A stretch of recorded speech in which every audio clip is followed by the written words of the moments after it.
क्यों मुश्किल है एंटीवायरल बनाना? क्यों वायरस है इतना खतरनाक? आइए ढूंढते हैं इन सवालों के जवाब। वीडियो के अंत में आपसे एक सवाल पूछा जाएगा, जिसका जवाब आप मुझे कमेंट सेक्शन में कमेंट करके देंगे।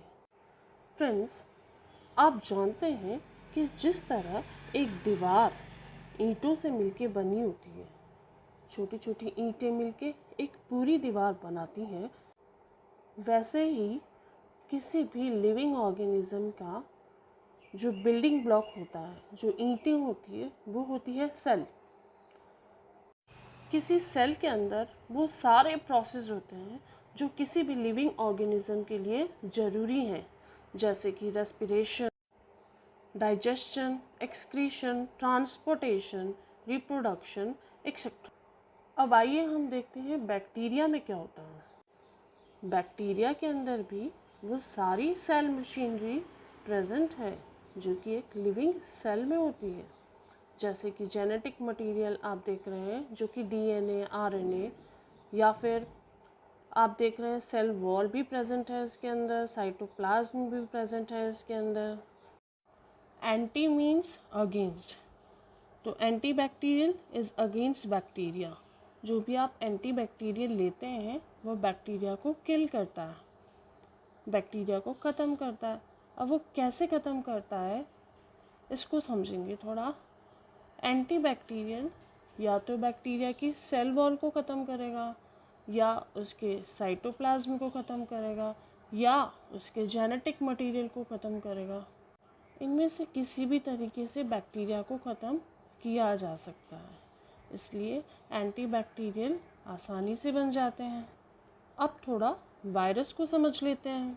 वायरस जब तक आपके शरीर से बाहर है वो एक मृत पदार्थ है, लेकिन जैसे ही वो आपके शरीर के अंदर एंटर करता है, प्रवेश करता है, तो वो जीवित हो जाता है। कैसे? इसके लिए आप इसकी संरचना को, इसके स्ट्रक्चर को समझेंगे। ये एक बहुत ही सिंपल डायग्राम मैंने बना रखा है बैक्टीरियोफाज का।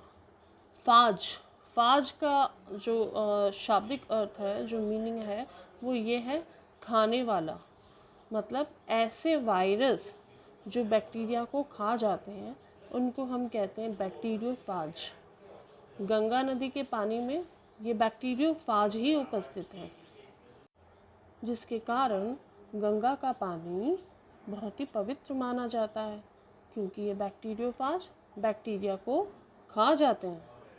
अब इसके स्ट्रक्चर को थोड़ा ध्यान से देखेंगे तो इसमें बाहर की तरफ एक प्रोटीन का बना कोट है, पीछे की तरफ एक टेल दिख रही है हमको, और इसके अंदर जेनेटिक मटेरियल लिखा है।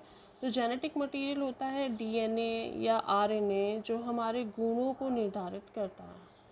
अब वायरस के अंदर जो इन्फेक्शियस पार्ट है, जिससे इन्फेक्शन होता है, वो है ये जेनेटिक मटेरियल।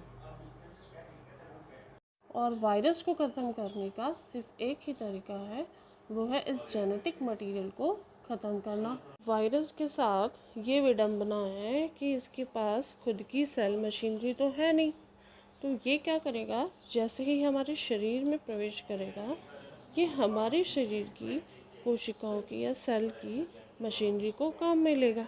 अब वायरस हमारे शरीर की कोशिकाओं में घुस गया, वहीं से न्यूट्रिशन ले रहा है, वहीं रेस्पिरेशन कर रहा है।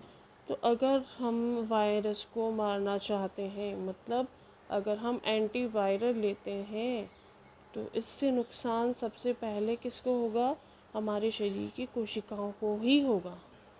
यही कारण है कि कोरोना इतना खतरनाक है। एंटीवायरल हमारे शरीर की कोशिकाओं को इतना नुकसान पहुंचाता है। एंटीवायरल हमारे शरीर को कमज़ोर कर देते हैं। So this is the reason making antiviral is more difficult than making antibacterial. I hope आपको हमारा वीडियो पसंद आया होगा। इस नॉलेज को ज़्यादा से ज़्यादा शेयर कीजिए। अब आज का सवाल, गंगा नदी का पानी इतना पवित्र क्यों है? जवाब मुझे कमेंट सेक्शन में कमेंट करके ज़रूर दीजिएगा। Thank you. मिलते हैं नेक्स्ट वीडियो में एक नई इन्फॉर्मेशन के साथ।